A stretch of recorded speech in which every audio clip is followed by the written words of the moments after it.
comments or motions? I would make a motion, we approve the consent agenda. Thank you. I'll say that. I'll let Aaron grab that first time.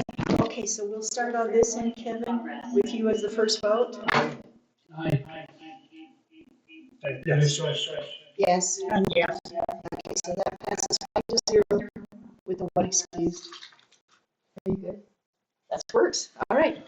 Now we have a discussion with Emily Brett on the integrated resource plan. Emily, thank you so much for all the work you've done to prepare for today's meeting. What would you like to present? I had one slide on my Wholesale Power report about it with the questions, which I shared with you already that are on the website. I have 5 responses to the survey so far. I wanted to just go ahead and leave it open until the next board meeting so I can put an article about it in our next newsletter and just continue to try to receive some. I blasted it out to social media pages. Thank you. And I responded, so I'm only at 5, which is pretty depressing. That is. That is. Emily, could you send me the link? Maybe you did before, I'm sorry, but if you could resend it. And then I'm wondering, you probably talked about time of use in previous IRP surveys, but I'm wondering if we need to explain a touch more about average savings of time of use. Are you interested in, these kinds of savings with time of use or not? Maybe it's just a question on time of use means your usage would be focused on, 10 p.m. to, 7 a.m.? 6, 7. Or till 3 in the app. It's really from 3 to 10. Outside 3 to 10. 3 to 10. Yeah. Or yeah, Just the peak. time of use means your energy usage is focused on outside of these parameters and holidays, right? And studies have shown you can save a percentage of, I don't know how much, and are you interested in learning more, or just do you feel like this is worth it? Something like that to kind of get that public opinion on if they want to try it. Because I've been hesitant to try It's even it. more than that. It's coming for sure. They will have time of use fees, so they need to start getting, the wording probably could be even more like, did you know this is coming? Did you know that, utilizing before 3 or after 10 will save you money? Do you want ideas for how to do It's that? been available There to you go. sign into There you it. go. It will become, Or, yeah. it'll more. be, All of our net metering customers are already on it, correct, Jason? Pretty sure. And then some other people have opted onto it, but it's coming for everybody. Well, and it's good to remind people too, because we can remind them and then 3 months down the road, they say, what's this? Well, we reminded you, but it's good to remind them again and let them know that this is coming and that we need to really look at it. I had suggested to Emily to maybe have a raffle that all of the questionnaire participants could get $10 off their bill. No, one out of the many. Yeah. I'm thinking maybe 2 for $20 off their bill if they would take the survey, just to put that out there so that they're. Oh, that's a good idea. I think that might be more worth it to them to take the questions if they thought, oh, yeah, I would love to. And I'd love to save that $10 or $20. Is that, what do you think about that, board? I think it sounds good. Way to pretty incentivize. cheap incentive to get people to Yeah. Oh, yes, your chances are excellent right now, Aaron, but you know what? 20%. You have a conflict of interest. Yeah. Too bad. Sorry, Aaron. Yeah. I'm just saying that I don't know if that's going to change the participation. Well, we can try. Yeah. I thought I'd throw that out there during Public Power Week. Yes, Facebook. yes, and Yes, we will good enter idea. your names or your emails, and then we'll do a drawing and notify you. I think we're getting to where people are saturated with surveys because it's harder and harder to get responses unless it's really critical. This may not be the top critical thing for them. So just an idea. Okay. Can I say something? Yes. Okay, guys, I don't know if you know Sean Taylor. He is one of our candidates for mayor of Charleston. I just want to introduce him. So, Thanks for coming. Yeah, just wanted to come check it out. We hope it's more exciting than the sewer board. The sewer board was pretty dry. Oh, well, but it's not dry. It's really wet over there. I think I got peak islands there actually. Oh, no, you didn't. Just that. Yes, you are. It was interesting, so I mean, it's, you know, if I'm gonna sign up for the job, I need to know what it entails. So I Right. just wanna come and say hi to you guys and check it out. Okay. You know? Thank you. And Aaron and I are on the Heber City Council, you know, Kendall's on the Yeah, I know. county. And do you know Kevin on Midway Council? Looks familiar, so probably see him around. Okay. And then the rest of our staff here that you would likely get very familiar with if you're able to succeed. Yeah, we'll Good find luck. out in a couple weeks. That's right. We're all counting that down. All right, anything else for Emily on the IRP? Okay, Jason, discussion, and then potential approval of the capital plan. That would take a motion, everyone, but go ahead, Jason. Yeah, so, I brought this, in few past meetings. As far as the capital plan, this is, the capital plan that we submitted to UFS on the 17th. But if the board would like to make any modifications to it, we can resubmit to them.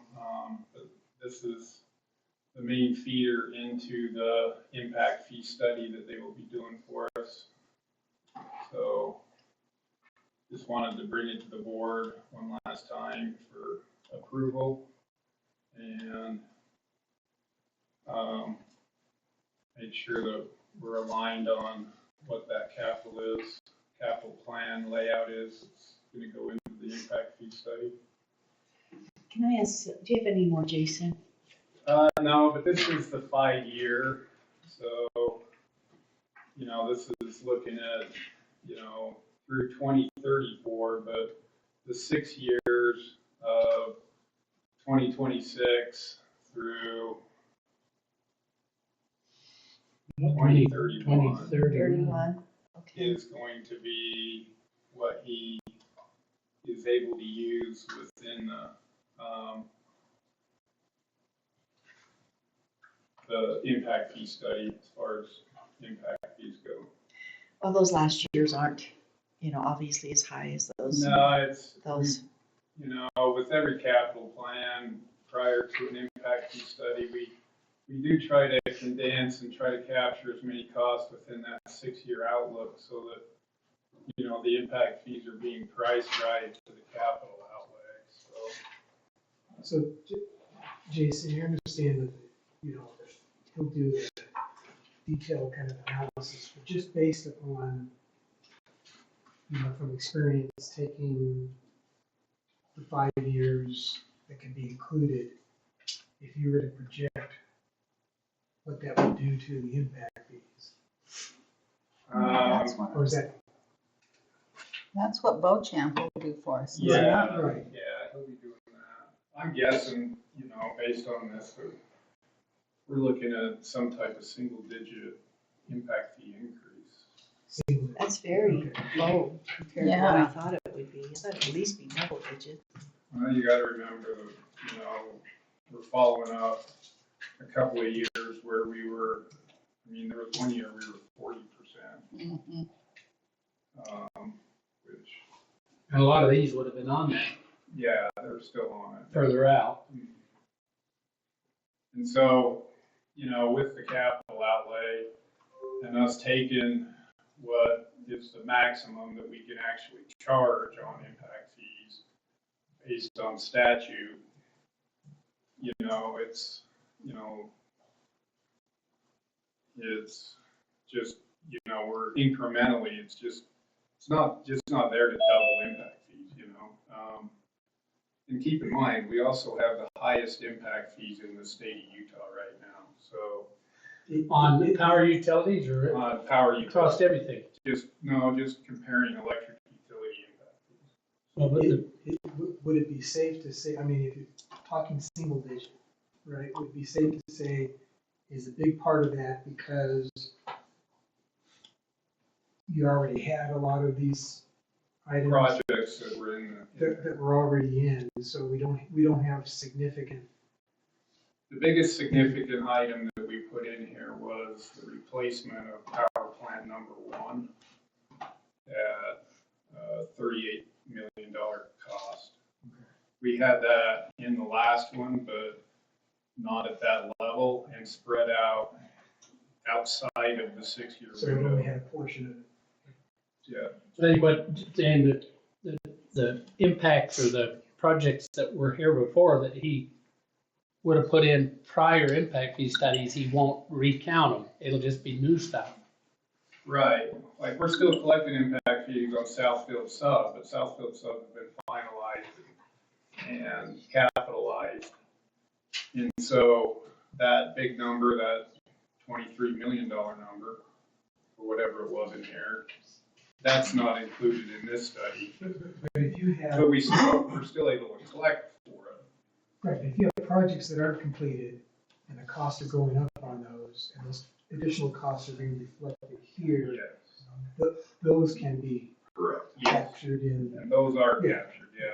So we don't lose out on, New stuff because of increased costs. because and increased stuff. costs, you can recoup those later. Yeah. As long as you keep current. As long as you keep track. As long as you keep current. So Right. can I ask 2 questions? Is that okay? We've got the bond plan for next year. What about 27, 28, 29? What kind of bonds, looking ahead on this, if this were to really go forward, what other bonds would be needed after 26? Well, that depends on how conservative we are within the markets. I mean, we'll be bringing a plan of finance for the next bonding to you in the next couple of months. Right, that's for 26. And that'll be for the 26 financing. I mean, if we're aggressive and, you know, we go after a bunch of money because rates are right, and say we finance 26 million like it's in the kind of the rate study. You know, I think Mark Beauchamp in the rate study had 26 million being financed in 25, 26. Then, you know, that would decrease what the next financing would be. But, Okay, you know, like Bart has mentioned before, you know, maybe takes you outside of the window that you can actually get that money spent within the capital plan, which takes you into an arbitrage situation on the tax exempt financing. So okay, so we're not probably looking at 27 and 28 right now? I would think we'd be looking at a financing in 26, and then probably the next financing would be in 28, 29. Okay, so Adam, I have a picky question for you, please. I finally have realized after all these years that our impact fees are not including, at least what I'm thinking, they're not including the bonding costs. Can we include bonding costs into impact fees? And you said earlier, before the meeting, interest on those bonding? Yeah, that's part of the bonding costs, right? The interest on the bonds that we're paying for these things.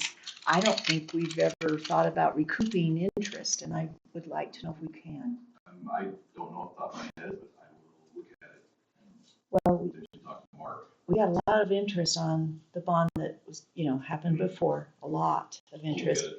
And I'm sure there's going to be a lot of interest with this 2026 bond too, that could literally be equivalent between those 2 bonds. It could almost be equivalent to one of those bonds, just the interest on both of them, because it was pretty sad. And I think that's a big hole that we need to plug if we can. Okay, we'll look at it. Okay, thank you. We need to know though before it goes to Mark Beauchamp's, right? Yeah, I mean, the study's kicked off, and, you know, it's just, you know, this is just. Oh, yeah, you're right. Like we've submitted this stuff to Mark. We can still do some modifications to it if the board wants to. But this is the document that was submitted to Mark. Yes. So, Okay, now, this is my last question. I'm still, given the bonding costs, given the interest, I'm still not, and given the whole thing, Bart did the whole thing on the kilowatt cost for the peaking plant, okay? It's just, I don't know if that included interest, and the interest obviously could put that a lot higher than what maybe he proposed. But But yet I know there was quite a range there, Bart, that you proposed also. So maybe the interest would be feasible, but I'm still not convinced that bonding and paying all that interest for the peaking facility would not still buy us decades of natural gas off the market. And I'm still trying to weigh that out. And I'm not, Rather than doing the plant, yeah, I saving mean, the money to buy gas. just buy the gas instead of building the peaking facility. Now, maybe it has to do with EDMs. Maybe we can use it to settle on EDMs. I don't know if that's been calculated into the return on investment, and that could be looked at. But I'm still just really struggling with building, 37, 38, well, I guess how much is it here? Yeah, 38 million in that plus the bonding interest instead of just buying the gas. So I really want to know some more details about that return on investment. So, like we went over with the levelized cost of energy, interest is included in both of those analyses of levelized cost of energy for the debt. And I really thought conservative numbers were used on that. So,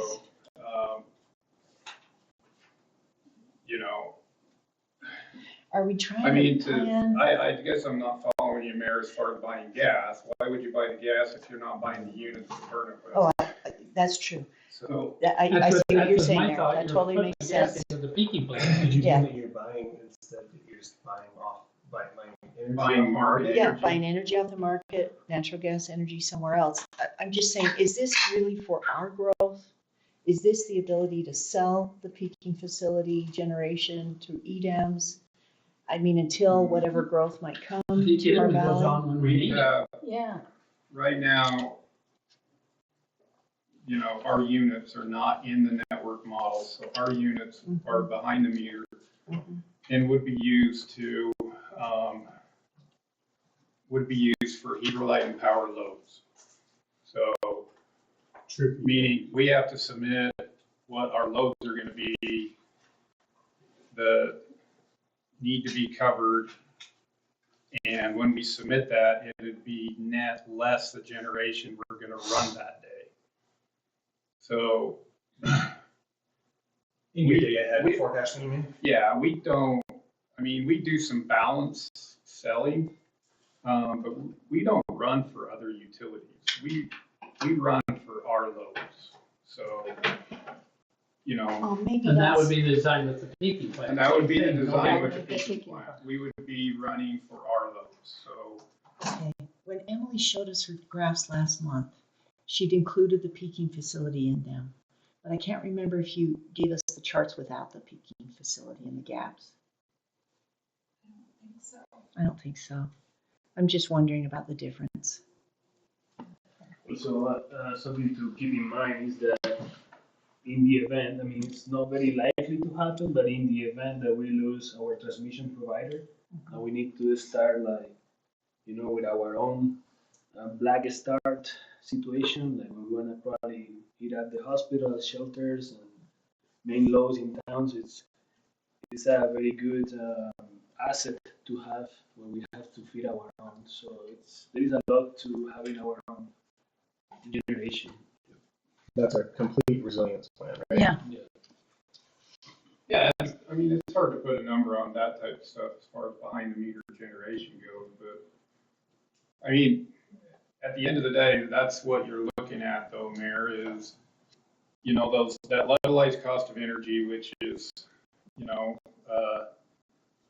as a comparison, right now, the peaking facility that UAMPS is building, their levelized cost of energy out of that is $145 a megawatt hour.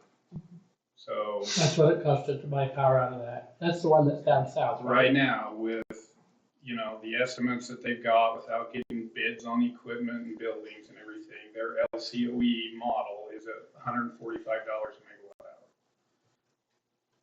And that's it, the capacity factor that they're looking at doing. So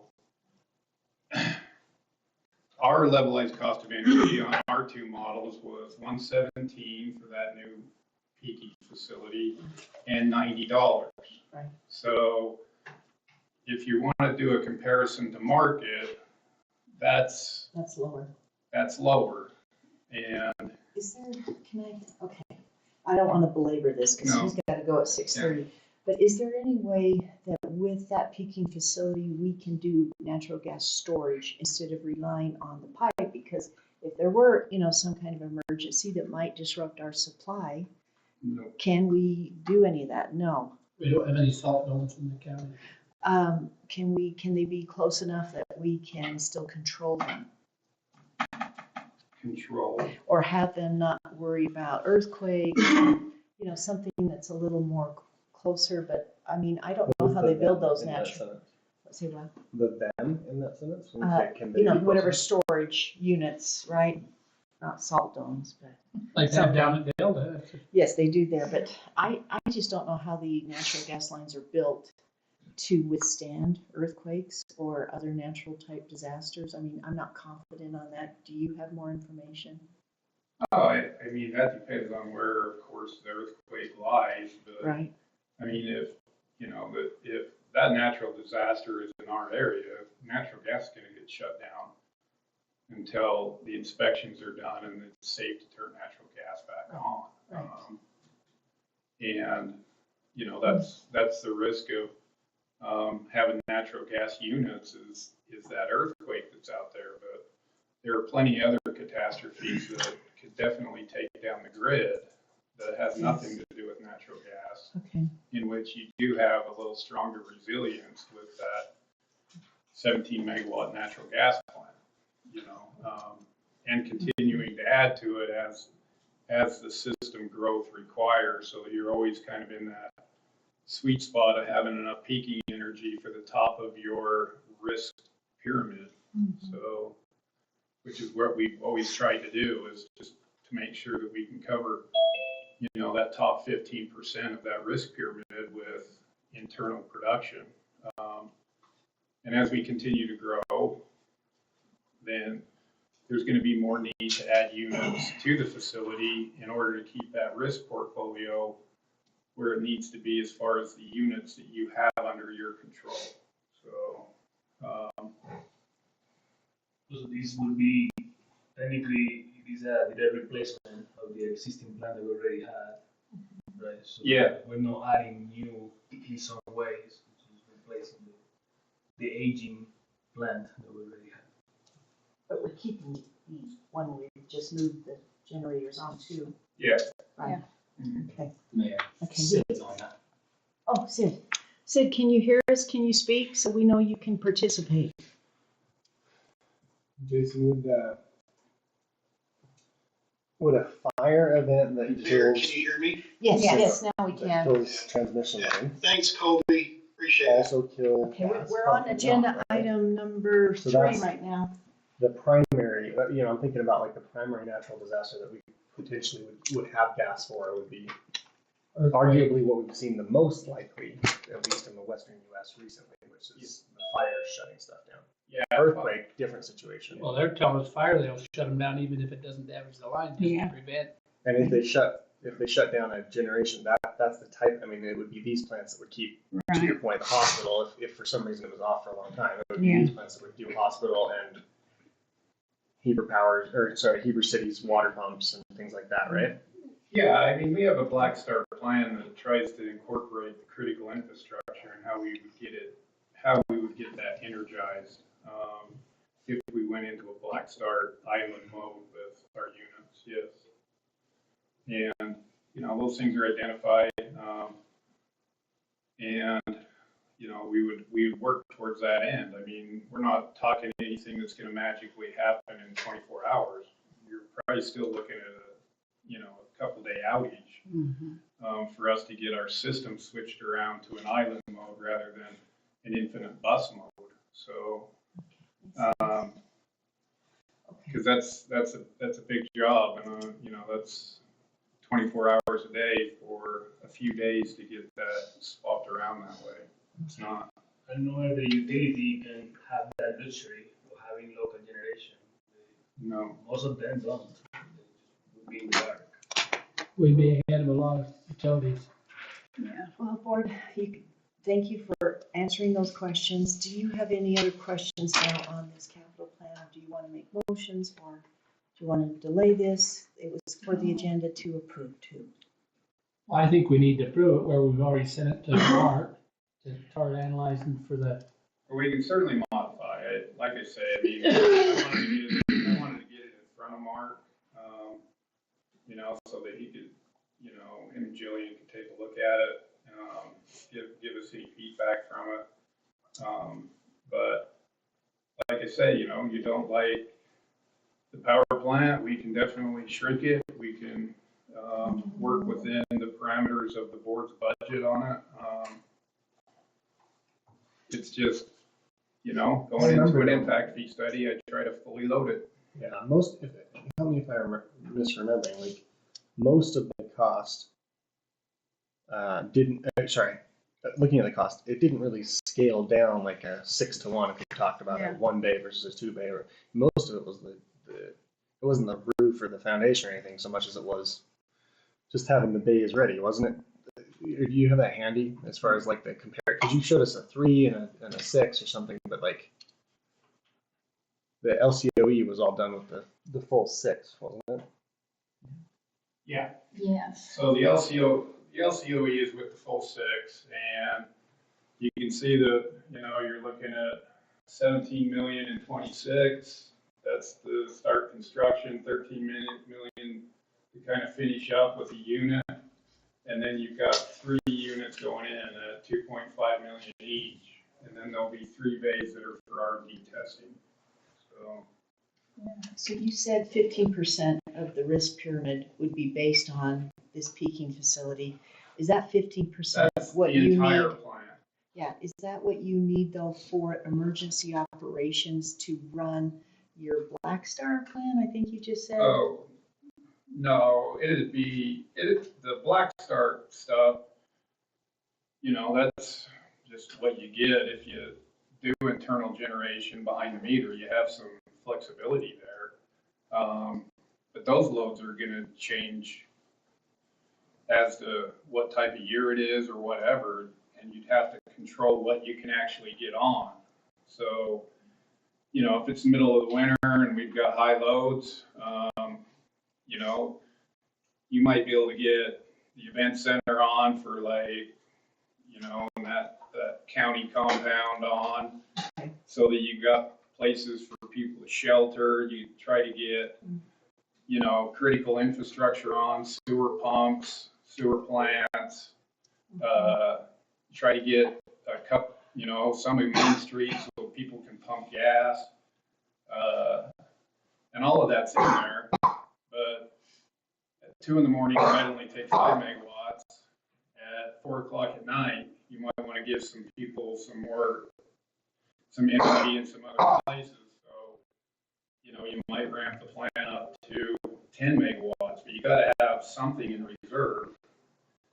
You could easily lose a unit. You got to have something there because you're idle mode now. Yeah. And you're also controlling what, you know, you've got people out on the system controlling, you know, what loads you're feeding. Because I'll tell you what, you can't just like magically turn the gas station on. You've got to turn on a whole bunch of other loads to get the gas station on. Understand. So, Well, I appreciate that. I hadn't thought of it in the, you know, the way of the emergency preparation, so to speak, and that, I can't disagree with any of that. So does anybody else have questions? Yeah, I mean, so, and I'm not saying we change it right now, but if we were to think about changing it in the future, I'm guessing that the 2.5 for each of those turning those ones on, that's easy to pull out or change. That's an easy thing. that would change year to year. 17 and 13 or. that's just an estimate now of what it might cost in 3 years. That's a level 3 estimate of what we are anticipating those costs to be, which is as close as we can get right now for this impact fee study. Gotcha. And So that's plus or minus 30% at level 3. I mean, so. If only 30%. Yeah. and then the 3 for R&D, they would pay that part as part of the testing, I think. I remember, right? Yeah, they pay to install the unit. So, Okay. like on the last facility, we built the shell, and then each unit, they pay to like put in and test and do that stuff, and we harvest the kilowatts off of it. And we also make it so that we're right on the fuel costs, because there's a fuel component in If there. they want to run it when fuel isn't They want to efficient, run it they'll when pay it's the not difference. efficient for us, they pay for the fuel. Yeah. And that's been a good program, Oh, it's a, So, it's one of those, we harvest a lot of kilowatt hours off that program over the, decades we've done it, so. I don't have any other questions. No, I mean, But yeah, we that's can been, flex if we need to in the future. but that engine spend in the future years, that's gonna be driven by whether the board wants to do it or whether or not our growth requires it. I mean, there's a lot of drivers to whether or not we need to actually fill those bays. We just loaded it into the 6 years, worst case scenario. As if we need to. As if we need to. Well, board, it's up to you if anyone has questions, comments, or motions. On the capital Any other questions? plan as proposed. The 5-year forecast and capital improvement plan. I'll make the motion that we accept the approval of the capital plan for 5 years. Okay, thank you, Brenda. Mm-hmm. Is there a second? I can second it. Thank you. Sid, I'll let you vote last. Your turn's coming. Sounds good. We'll start with you, Kevin. And I know this doesn't need to be in the motion, but this is the understanding that Cab's going to look at whether interest can be included. Right. well, that's on the IFP study. We'll get with Mark on that. That's not the capital plan That's anyway. Yeah, on the that's not the capital. capital I plan. still know Well, right. we can run that. Kendall, your, Yes, say Yes. yes. I'll say yes. I'll say yes. Okay, Sid, your turn. Yes. Thank you. All right, that passes 6-0. Thanks for the work on that, guys. It's a lot of questions. A lot of Yes, work. it is. Yes, it is. Yeah, thank. I'm glad it's you kind of around worst the case. room. Yeah, I'm glad we're sending Mark kind of worst case, because we could always potentially not have it be as worst case. Right. That feels good. Well, and that goes to all the line items too. I mean, the network upgrades on some of these development projects that are 100% impact fee eligible. Staff really, went to town on getting some good numbers on that. Making sure that we're covering our costs there. Okay, we'll go to the wholesale power report now with Emily, please.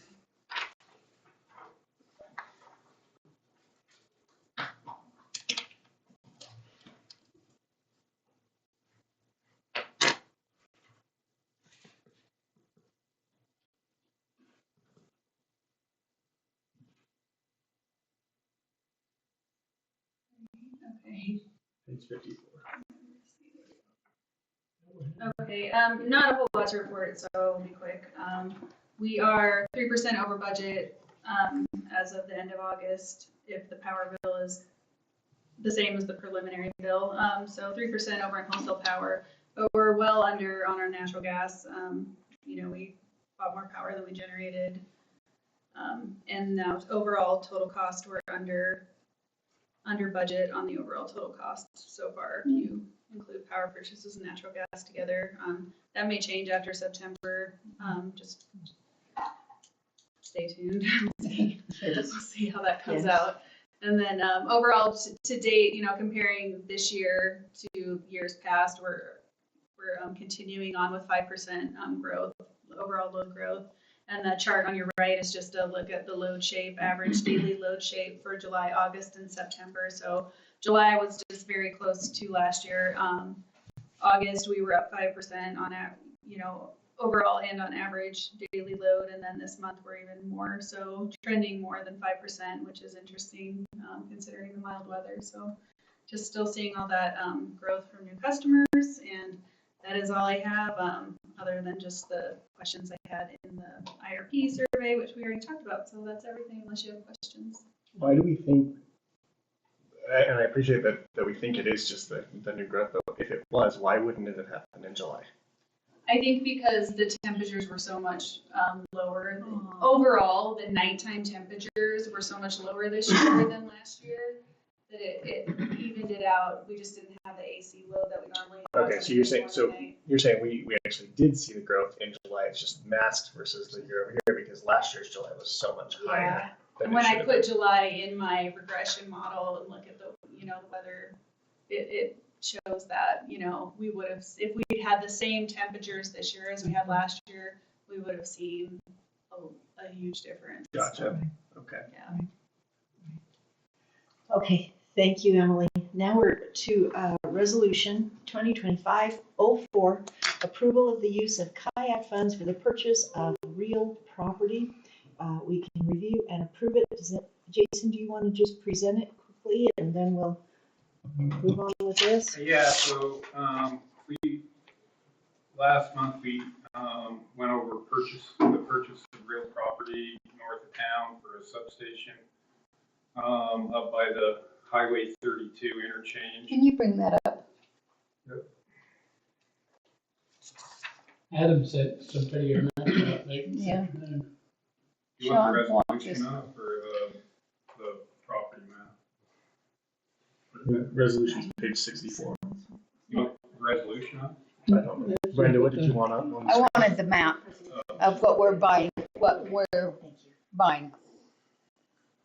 Sorry. All right, no, that works.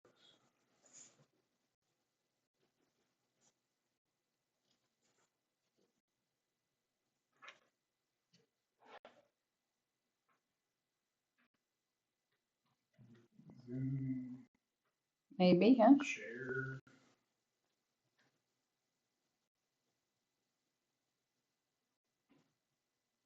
Yep, so.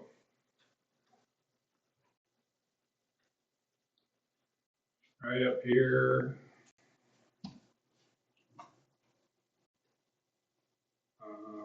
Is that piece right there? It's this piece right here. And which house is it? It's this house, so, Okay. That whole piece of that house. it's a little red house right there. Okay.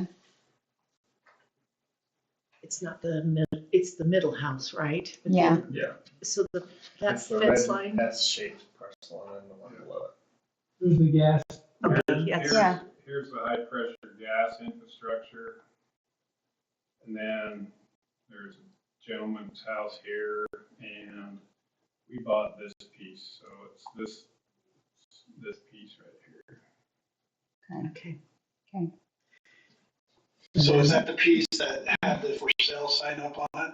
It's still got it. It's still there, that realtor hasn't tore it down yet, but Yeah, I see, I saw it yesterday. Who's in that house to the south again? Was that Brandon? Branders are here. Oh, he's, That's Pete Probst. that Pete Pro. Pete Probst down here, Yeah. yeah. Pete's house. Okay, all Okay. right. All right. Thank you. Does anybody have any questions, comments, or motions on Resolution 2025-04?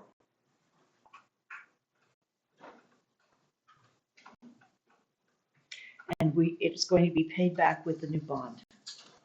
We'll pay back So the we'll kayak take it funds out of there. the kayak fund now and we'll pay it back with the new bonds. Right, Yeah, this is really just an Oh, yeah. exercise in making sure our paper trail is nice. Yeah. the 3.1 million for $435, which would be transferred out of kayak. Finish Okay. paying off that property that we've, and then we pay it back. So what is it, 3? I'll move that we approve board resolution number 2025-04 as laid out. Thank you, thank you. I'll second. Go ahead, Kevin. Did you want a second? Kim? Sure. I'll let you guys arm wrestle over that one. No. Okay, any other discussion? Okay, Sid, you'll go last. Go ahead, Kevin. Aye. Yes. Yes. Yes. Sid? Yes, All right, that passes 6-0. Thank you very much. yeah, that's a great move, getting that property. Yeah, I think so too. All right, now we're to another resolution, Resolution 2025-25.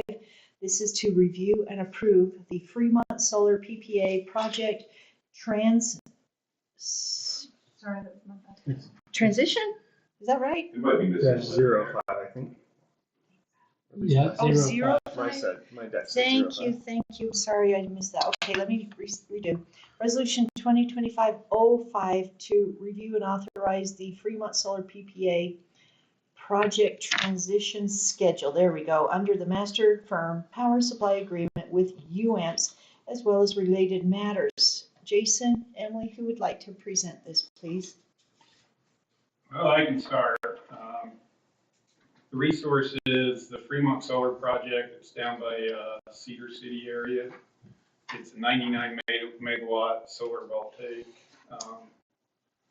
generation facility. As far as total project, with 49.5 megawatts, 198 megawatt hours of battery energy storage. UAMPS has been working on this for, probably a couple of years as far as getting this power purchase agreement nailed down with the developer. It's a 25-year solar plus battery power purchase agreement, and it's structured through the master firm power supply agreement within UAMPS. Contract terms 25 years. Their commercial operation date is expected the December 31st, 2027, with guaranteed delivery by June 30th, 2028 within the power purchase agreement. The developer is Long Road Energy. They are a very strong developer of these types of projects in the West. They have really good history and credit rating. There's, if the project sees delays, there's some penalties associated with it. The pricing is, for the solar energy, is $35.45 a megawatt hour flat with no escalation. And the battery capacity price is $13.50 per kilowatt month. And payments will be for that. What does the 4-hour discharge mean there, Jason? Does that mean we can draw it down for 4 hours? 4 hours, yeah. So when the sun goes down, We've got a a 4 4-hour, We've okay. got half of the capacity in a 4-hour block. So from, say summertime, right, from 10 p.m.-ish to 2 a.m., we would still be able to draw from them. They would probably start discharging the battery more like 6, 7 o'clock at night, because that's when they start to lose their PV because Okay. of the azimuth of the sun. Well, that still helps us Oh, for our yeah. peak times. It gets you through peak. Oh, Yeah. yeah. It gets you through peak, especially in the winter time. Okay. It really helps through the peak hours. Thank you. Does their pricing and everything have to already take into account battery replacement and aging, all that infrastructure? Like everything's all in that price. Yeah. UAMP takes all that into account when they take when that they into do it. account. What's not is the degradation. So Yeah. as this project age, it will degrade. So there will be some degradation components of both the solar cells and the batteries. So, But the pricing stays flat anyway. But the Those are pricing less stays available. Yeah. So the 198 milliwatts per hour, is that what we're subscribing to? we're subscribing to just a little over 2 megawatts of this project. That's our 2%, 2.02%. So that's what we'd be drawn on that drawdown. Yeah. Cool. It says The that- environmental attributes come with the project, and Long Road is also doing a scholarship program along with the project. So, Can I ask? So that means that's available to our students. yes. Pursuing studies related to renewable energy, that's pretty wide open. That's Yeah. awesome. A lot of fields. It says that UAMPS has to have 100% subscriptions. Where are they at on that? I'll have to find out. I mean, as of the last last meetings, on this project, there were a couple that were looking to, lessen their subscription before they take it to their councils or boards. But there were others that wanted to up their subscription. So, I feel like they're fully subscribed. The actual megawatts of the subscribers may change somewhat. Okay, Is there a at chance- this price, my goodness. Yeah. Yeah. Is there a chance they'd come back to us and ask if we wanted to take more of it? They could, yeah. We're pretty heavy on solar right now, though. I mean, you know, But the 4-hour battery is, the battery Nice element. is enticing, but the battery also adds quite a bit to the cost number as well. Yeah. I mean, all in this project with battery, if we want to just look at it on a per megawatt hour basis, we're probably looking at somewhere between $69 and $72 per megawatt hour with that battery component to it. So hence why we're wading into the battery storage with solar at a smaller increment than, say, we went into Red Mesa that was total solar with no battery. Not the batteries won't get added to Red Mesa at some point, you know, because that's still an option with our other solar projects. But you think they do that? but when you start adding storage to these things, yeah, solar's cheap at $35. But when you start adding those batteries to it, that price gets, you know, gets to where you're like, You know, those keep getting better and better. I was listening to some broadcast the other day, some new battery Yeah. technology they're looking at that's gonna greatly improve batteries. Yeah, yeah, It's gonna get better. we get that 3, all 4 the time. years from now, we're looking at a solar project with batteries with some different battery technology than lithium. You know, maybe that pricing's gone down 20, 30% maybe. I mean, costs of batteries are going down, so. My view, going small into this one, seeing how it works in 2027 and how it kind of fits, It's our portfolio. yeah. Yeah, So you're thinking the capacity price, $13.50 per kilowatt month is what it's hard for me to gather. So you're thinking that is where that other 40 is coming from that you just quoted? What's a kilowatt? And what's 75 versus our other solar portfolio people? I mean, is that I think Steel's at around 40 and Red Mesa's around 35. okay? So significantly higher per megawatt with the battery, but we do have the extra And we off end up, peak pull down. yeah, we end up selling a lot of that in the middle of the day because we're like a negative price in the spring because it's just at a time when you're saturated with solar. But we don't have So AC this yet. will, And all our hydro's up too. yeah, so this will allow us to make use of it, so. okay. Okay, any other questions, comments, or motions on resolution 2025-05? I'll move that we approve resolution 2025-05 as presented. I second it. Thank you. Any other discussion? Sid, any questions? No. All right, we'll start with the I'm good. vote. Thank you, Sid. Kevin? Aye. Yes. Yes. Yes, Sid? Yes. Thank you. That passes 6-0.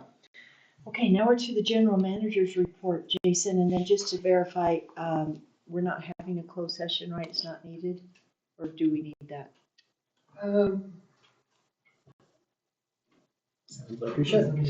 I'm just trying to meet Kevin's deadline. Yeah, we might want to have a closed You're session doing just pretty to good. talk about real property and make sure that the board aligns with staff on something, so Thank you. You going to so it'll be a short one probably. it'll be short. Power Buff game? 6:30? No. No? I'm going to Power Buff game. You are? All right, Jason, you got it then. Should be fun. Okay, UAMPS, so, major thing at UAMPS right now is that Energy Day Ahead market and then preparing for that Energy Day Ahead market. You know, it's really kind of taken over the organization as far as the time and everything that they're putting into it. They're also doing a lot of software upgrades that's really taken a lot of the staff's time as well. I do know that staff down there is grinding very hard to get the organization ready for this. Entering this energy day ahead market through the California independent system operator. And we're keeping a really close eye on it. I'm attending about every meeting I can on it. Right now, where we're not in the network model, we're really leaning towards, hunkering down, making sure that our assets and resources can be used to meet our loads, and not try to, without knowing so many things, include our assets in the network model right now. And at least from my take right now, from what I know, that's probably the safest course of action with what is going to be a game-changing thing for the entire West, this energy day ahead market.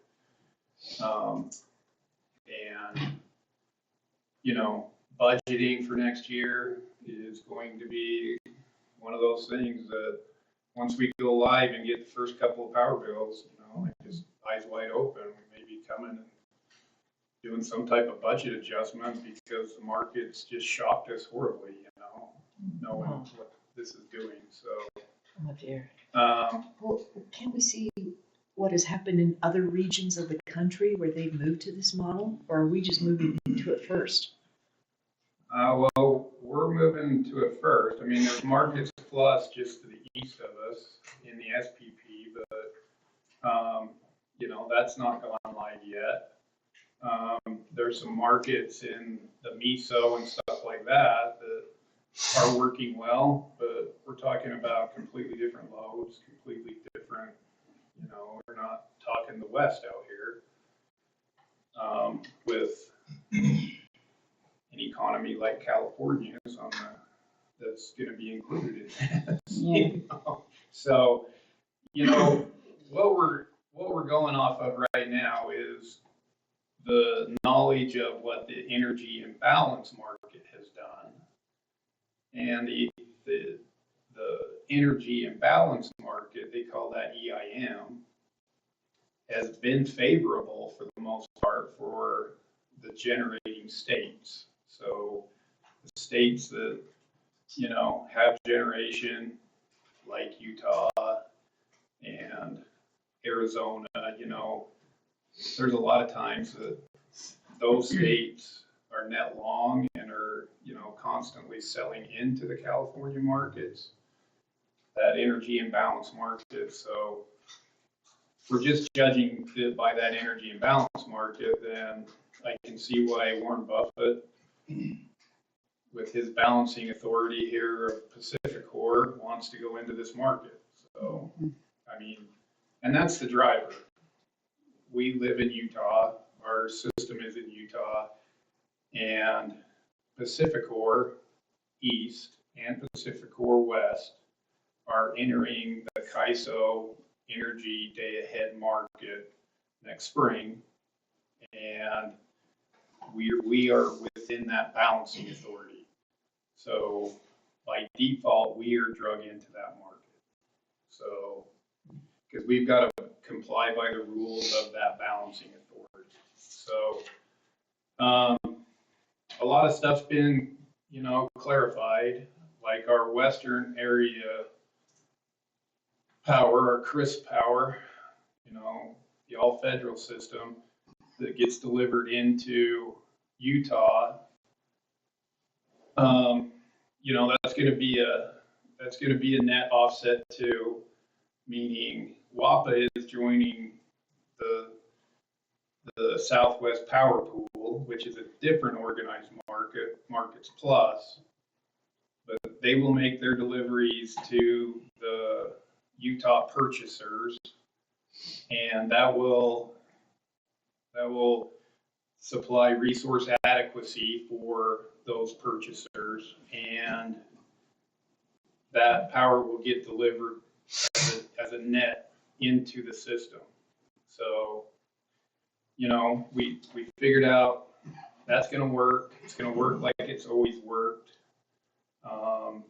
What's not going to work is real-time Western replacement power. That will go away. There will be no more of us buying, you know, 2 hours ahead of time from the all-federal system.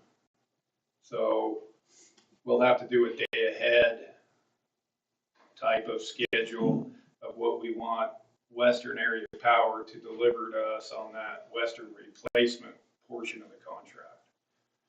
So, you know, it's super complicated. There's still a lot of questions that we have out there as a team that have not been fully answered yet, but they're working on them as far as our portfolio goes. But yeah, there's been a lot of hours, a lot of meetings on this, and you know, more to be said over the next 6 months before we go live. So, anyways, as far as the other projects, they continue to grind forward kind of slowly. They're working with land use authorities down on the Holden project, meaning Millard County, as far as, you know, initial conversations with planning departments and things like that on that, on the peaking facility that we've subscribed to in Holden. And then the Power County project, they do have an option on a piece of land for that project. There's been some things that have come up, and so they're continuing to explore all different avenues and possibilities on that project. But they both continue to kind of move forward in the UAMPS process as far as those new project developments. Those things that came up, they're not enough that it's going to negate that one. It's just going to delay. Or I think it's expected. I think it's just expected when you're building that type of stuff. And nothing that's really set a red flag to me by any means. It's just, you know, you got to work with people. You know, these projects just got to continue to work with people and work through the solutions and, you know, the different scenarios. So, and they're doing that. Hunter's doing well. I think the Hunters finally solved their coal issues. One of the mines that they signed a new contract with is starting a new longwall,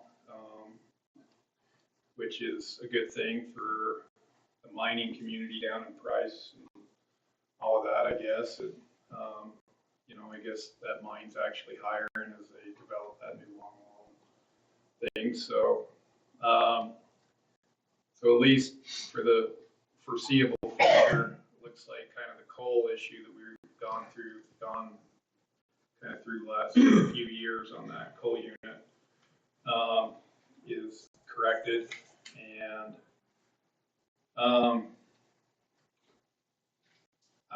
Horse Butte, it's a great project up in southeastern Idaho.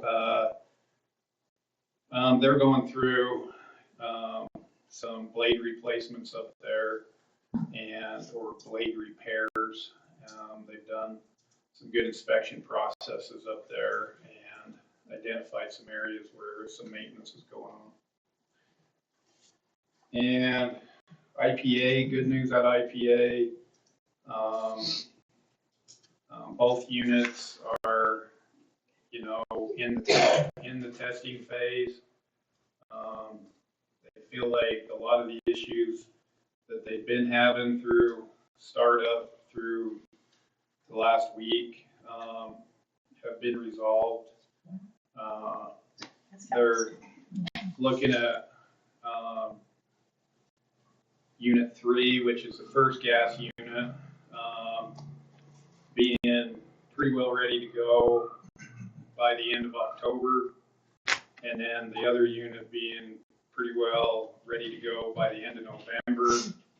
And coal will be completely done there as far as the coal pile goes by November 25th. So the coal units will be off, and we will be running on natural gas at that point. Hydrogen, they're looking at starting to inject hydrogen into those units about mid-year next year. So anyways, I know that team down there has been working very, very hard on getting those units up and going. But sounds like, from the last report I got, that they're in a pretty good place, so. Really come a long way. Yeah. Yeah, the conversion should be kind of complete from coal to gas by year end, to where, going into 26, we're pretty much on all gas. And we did call back a slip of IPP, not much, a couple megawatts through this winter season, just to kind of see what that looked like and what the gas pricing looked like and that type of stuff. We'll take a hard look at what we want to call back for the summer season.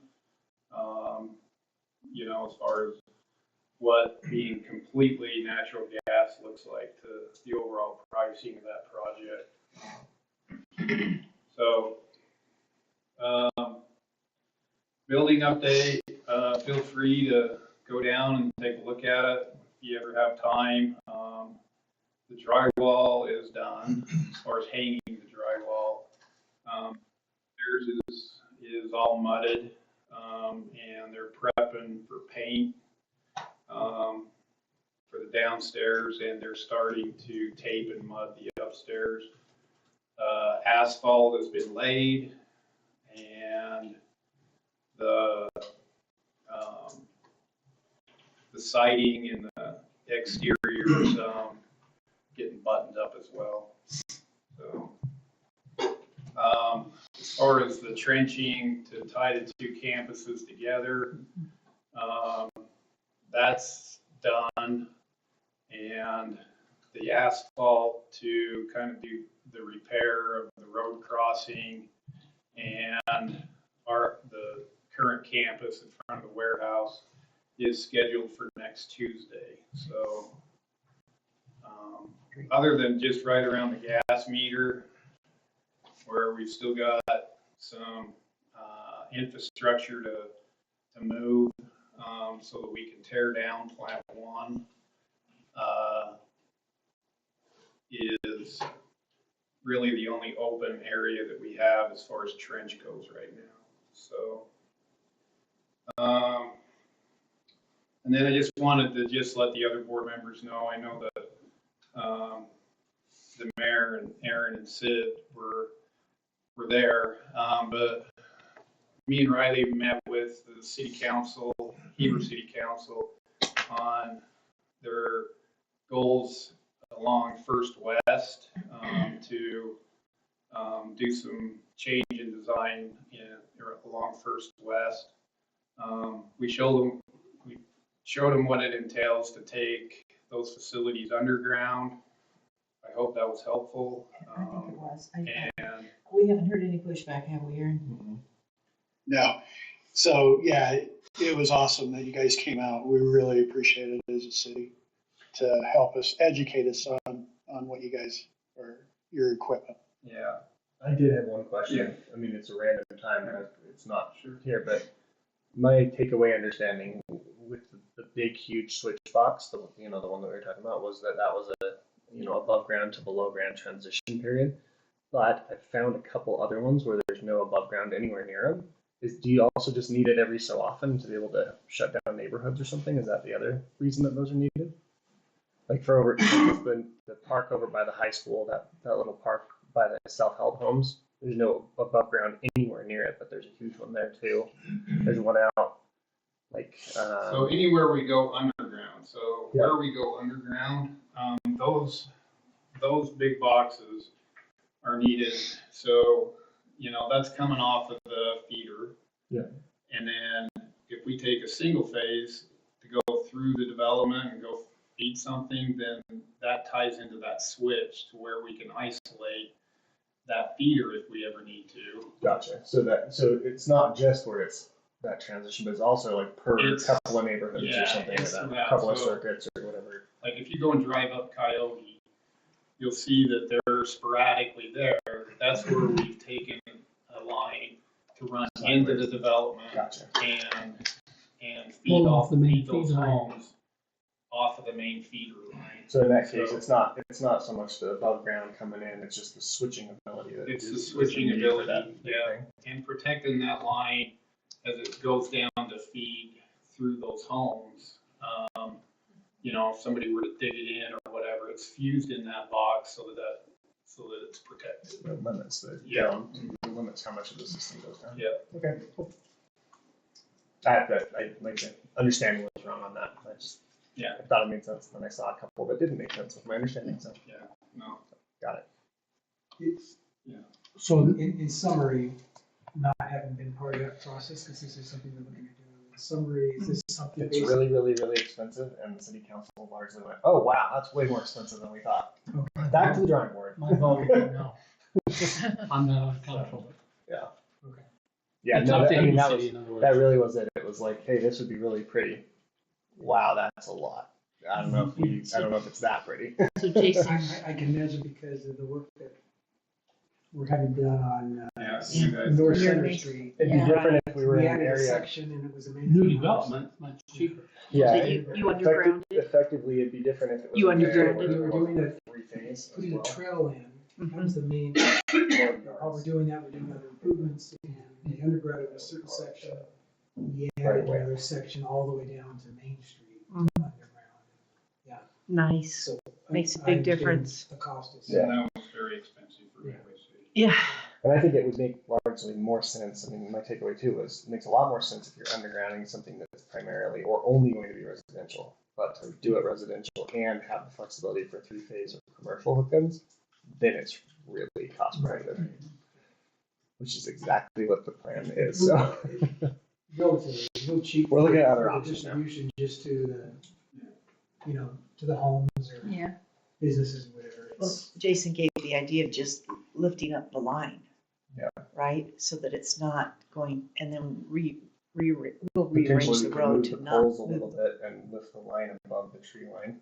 Get it Potentially, out there's sideline. some. I mean, we haven't made any decisions at all, other than, in fact, we didn't make any decisions at all. We just all went, oh wow, That was all you there's a lot needed. more to this, and it's way more expensive. No than matter we thought. digging a trench and put the wire in. Yes, Well, yes, Yes. but that's way more expensive than we thought. okay. Well, just so the whole board knows, we are working with Heber City on that goal of theirs of cleaning up First South, and we'll get them some other ideas and estimates as far as overhead, and see when they can consider those options too. So, I was gonna say council, board, we could do the closed session now, or we could keep our guest here and go into the strategic planning session, then do the closed session in a little bit. Jason and Bart, is the closed session needed before the strategic planning session? Okay, so is it okay if we just skip the closed session and hit that a bit Yeah. and go to the strategic planning session? Yes. Okay, that way you get to stay and enjoy this with us. So here we are, we're going to number 9, strategic planning session on safety, reliability, and financial strength. This is going to conclude our strategic planning for the year, everybody.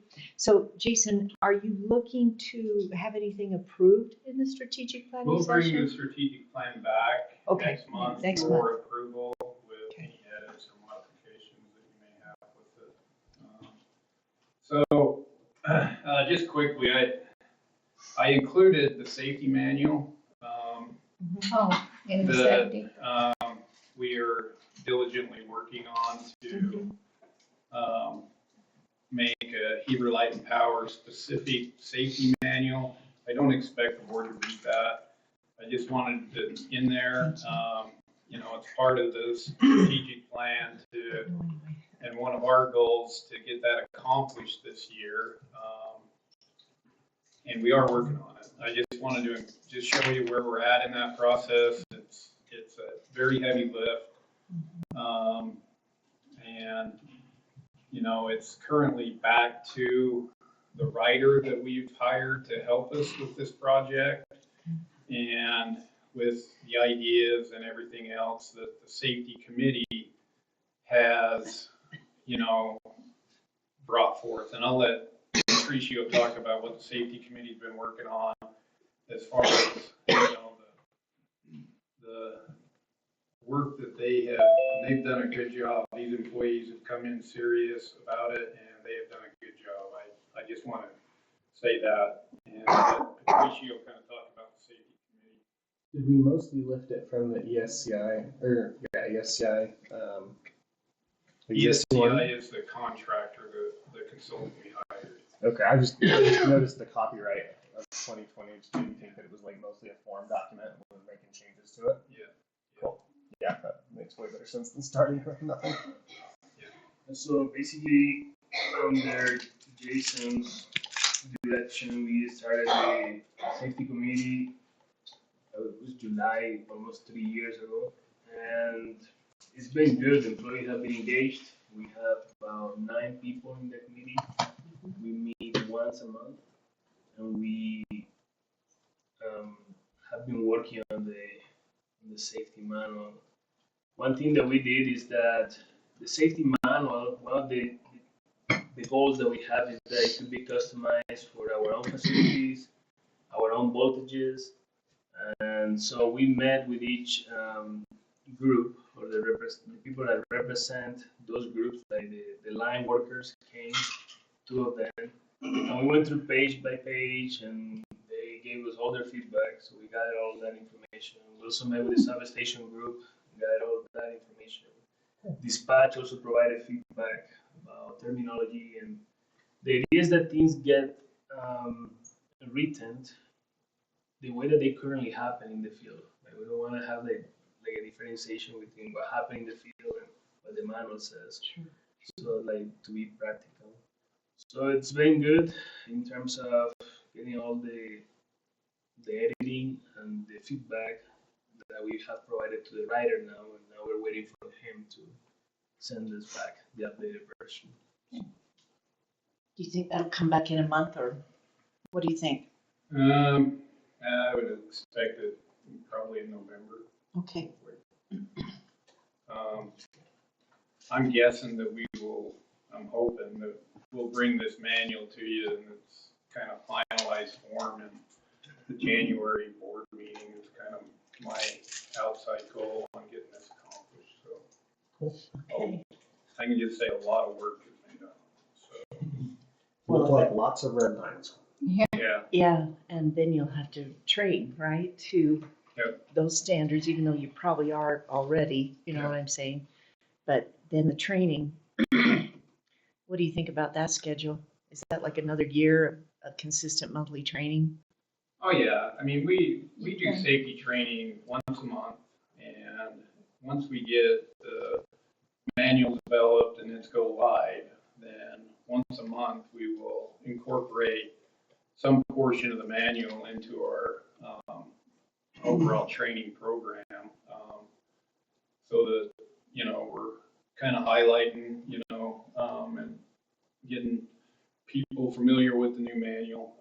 It will be a requirement for every employee once we get that manual approved to read that manual and sign a document saying they've read the manual. Okay. So, Okay. Yep. All right. As far as in the plan, you know, I read through this. There's, you know, maybe some updating and cleanup once we get that manual done. But I think overall, within the current document under safety culture, I didn't highlight anything that I felt like really needed to be changed. But if the board would like anything changed in it, by all means, we can certainly do that.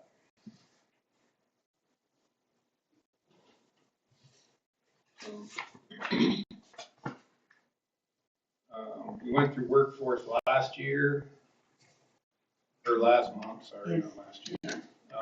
It just seems like Yeah, it seems Yeah. like the year. So if there's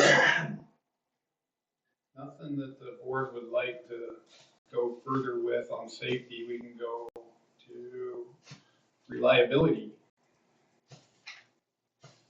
let's do that, please. okay? You know what page we're going to and what we got sent? 7? Well, it's not It's in, not in. it's not in this one. Jason, can It's you in last enlarge week's. that just a It little says- bit for me here on the back Yeah, row? this, we got in September meeting. Well, that's August. August meeting. Just a Yeah. touch more? I knew Yeah. I'd seen it, but I didn't know why I The couldn't find it. strategic plan was Yeah, in well, the August yeah. meeting. I went to look and I thought, no, Got it, that's got it. separate. I have the August one, I just couldn't for the life of me find it, I could not figure out why. So, and we will incorporate the changes that you asked for, Aaron, in the final draft. So, Nobody else wrote in and changed a bunch of stuff? no. I liked what you put. I thought it was. Oh, I thought did out. too. Yeah. You said, I liked what you put, I'll read it more later, and I never heard anything else. I put him to sleep, Well, and it why? must have been okay. No, no. I'm just giving Well, you a they hard still time. need to Sounds change good. it now, it Yeah. seems. It'll I'm be just getting changed in the, Okay. It'd be nice to get a red line copy, Jason, if you could, just like you did on the manual. Because then we know where those places have been changed and we can. Okay.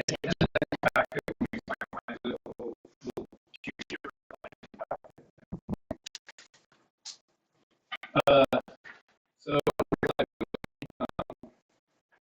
you know, there's a lot that we covered in the strategic plan. That goes to the resource plan that you all and Emily have been working on. That's, you know, a major component to the strategic planning initiative. And getting customer feedback on that is important. You know, I think the other thing we do very well with a company that's dependent on one shaft, meaning there's a lot of utilities out there that are completely dependent on just one generating station. And that's one thing this company has never subscribed to, meaning we have multiple resources coming in. So that dissipates risk to that single shaft component or two shaft type component. Goes into the reliability aspect of it. There's a lot of talk about tonight already about integration and how you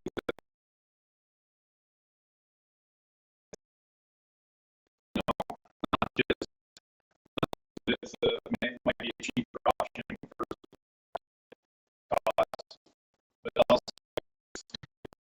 there for to help us with disaster recovery as well. So, as I read through this, you know, the language is pretty good, but you know, like Bart said last week, there's been a long time since we've updated format and everything else. So staff will take a stab at that before we bring it back for final approval. So, you know, our portfolio mix, we talked about that. Right now we're going through it.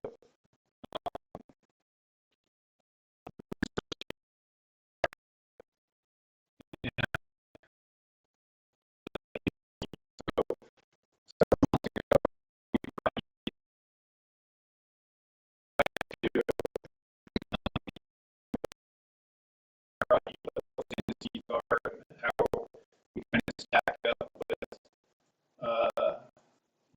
the industry as far as those reliability indices. You also do with APPA. Are you thinking about trying to put a new page in here, a half page, on how Heber Light Power stacks up with those? No, just that we do track the safety acronyms through the APPA reliability tracker, and we bring them to the board annually and report on kind of where we're coming with that. We do an aged equipment analysis usually around insurance time. To bring kind of what we're insuring, what we're not insuring to the organization based on the age of equipment. And then the energy loss percentage, and this is one that, I certainly struggle with. As we grow and at the rapid, the way we grow, and we energize whole subdivisions so that they can build in whatever lot they want to build in. We've got a lot of KVA that is not hooked to loads. And so, when we're in these growth spurts, we've got that amount of KVA out there that is not hooked to a load of any kind. It's just basically a heater. And we're, that's for losses. So right now we are trending higher than the average on losses. That's because of growth. But it's because of that, all that installed KVA we have out there that's not being used. So until loads hook up to it and we start to use it, then I've seen this over my career where we go through these cycles where our losses seem our system losses seem higher than average than they should be. But then once we start to slow down and kind of fill those lots in, the losses come back into, the reasonable. Really saw exacerbated state with the financial 2009 kind of went down, right? Yeah. Yeah. It took several years to get our losses to, our losses should be like in the 3 to 5% range, but I've seen our losses hit as high as 7%, during some of those periods. But yeah, those types of things, like right now with, we get these developers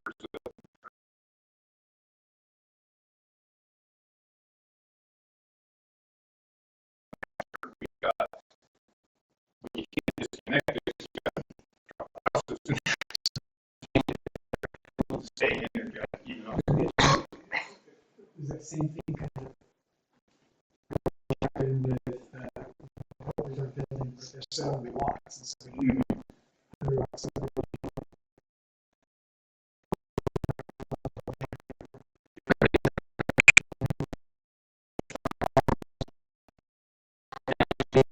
Impact. It's just trying to say for the company, say we've got power available when you need it. Yeah. You don't have to wait for us to install it after you say, okay, now we need it. Those ongoing costs are baked into our rates. It's a service component though of the company to be, when you're good, it's ready to hook on. Yeah. Although it might be years before you do. Is this something that, our respective agencies, cities, and the county should, is this a good reminder for us to ask for faster build outs once the project is started? Or is it not just, it's just not that much of a That's percentage? just really Yeah, in that. it's one of those things that, it's just one of those things that we've got to manage. It's, like I say, there's going to be cyclical times where our losses are higher than what the standard losses are on an electric system. But when you do get to build out, our losses do come back into the kind of averages, yeah. Just something you got to play with, But that's something that, you know, you gotta think about when we're going through a document like this.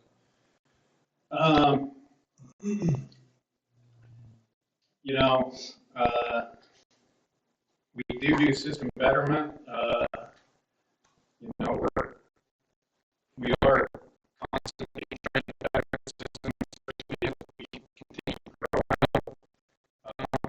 That's where you see in that capital plan a lot of lines and services category. That's network upgrades to our system that, you know, we're doing to our system that, you know, are 100% impact fee eligible, but they're just things we've got to do with the system so that we can maintain reliability and be able to serve the load. So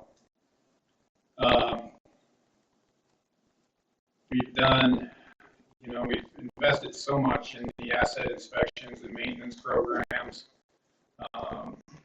That work will continue, but we are getting really close on getting the full map inspected. And,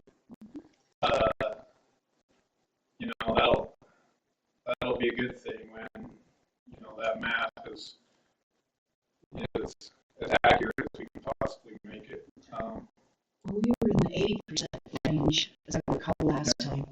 Do you think you'll make it up to 100% next year or in the 90% range? I think we'll be in the 90 percentile.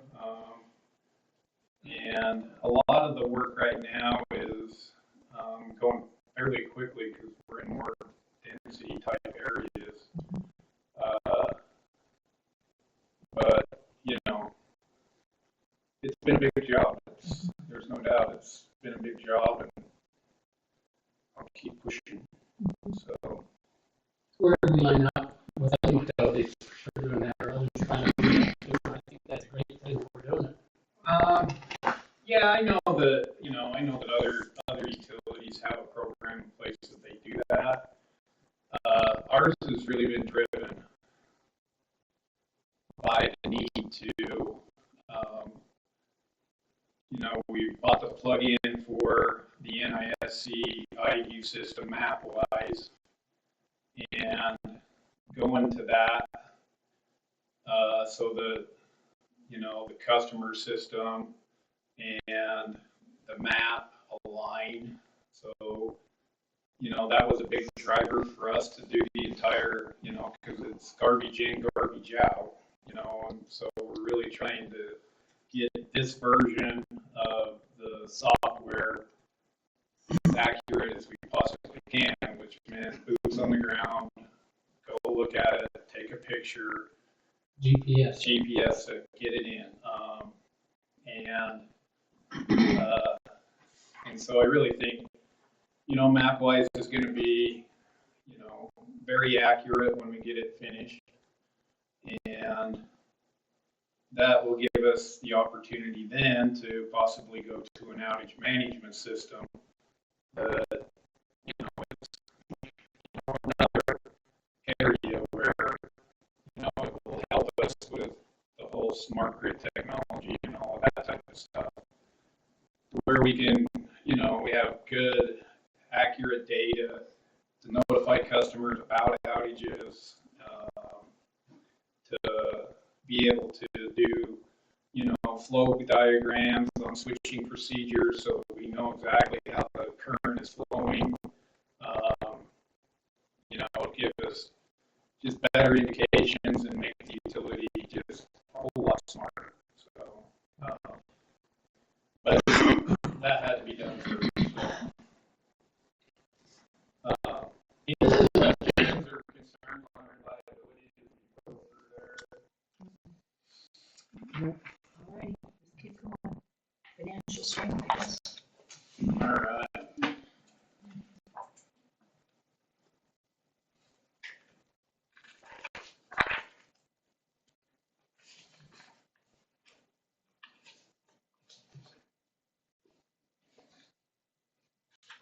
I had these wrong or in the wrong order. Page 9.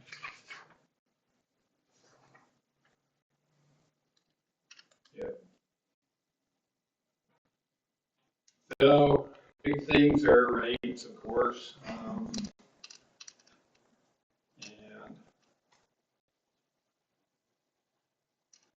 you know, when I read through this, the thing that, you know, that we could add in here is, you know, what we've done to change the rate structure. Maybe increase some language about time of use rates and demand rates and that type of stuff. Liquidity is discussed. The bond ratings are discussed. Very important. Cost management. You know, purchasing policy, that's something that we take very seriously. Revenue growth. As we grow, our revenues continue to grow as well. And rates have a lot to do with that as well as the overall accounting and auditing of our financials. So, I didn't see anything in here that, you know, we need to meet our debt service coverage.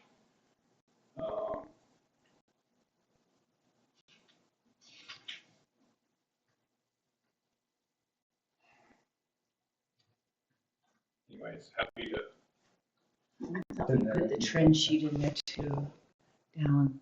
I thought no, not there, on the actions. I'm just trying to read it real quick. Oh, yeah. For some reason, this is a 21 version. Yeah, Oh, do I have the wrong one up? yeah, that was a number 7. We added that. Yeah, We added that. yeah.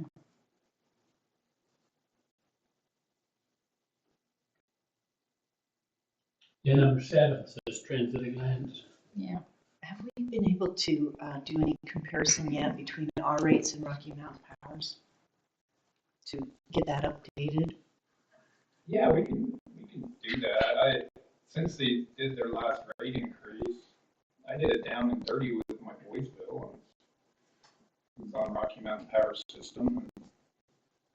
You know, it's hard to do a line by line. In fact, it's impossible. But we compete very well with them in the summer season, and we're a little higher than them in the winter season. So, but their bill is, they've got, so like right now, we're not charging a power cost adjustment, but he's got a $17 line item on his power bill for power. That's kind of in line with the power cost adjustment. So, When were we going to put that back in? it's scheduled to go back in January. in October of the next time we adjust Oh, rates. this year? Yeah.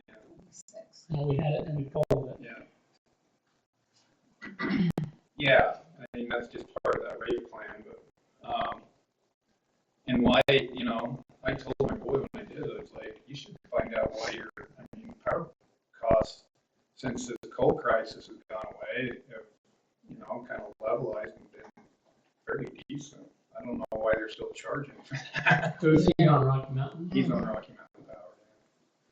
Well, based on what I learned in regulation, when I worked in the regulation department there, once you get it in, you never pull back out. You have to get it back.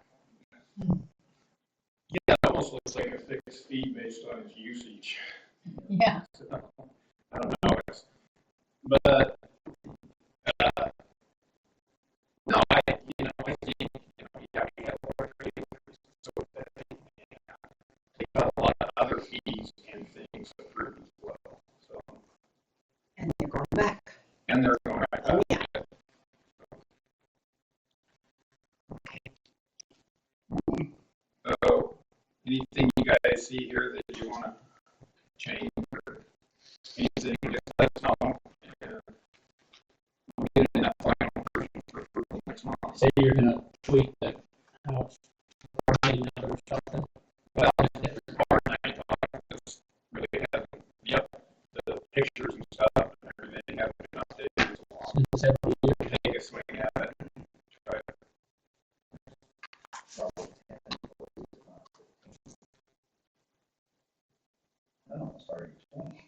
It changed. Yeah. Sure. Sure. That's good to Yeah. add. That's good to update. Yeah. So, yeah.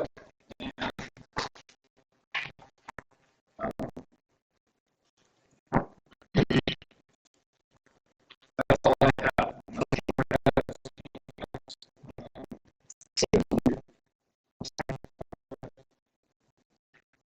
Did you have any comments? Did anybody else have any comments? I didn't.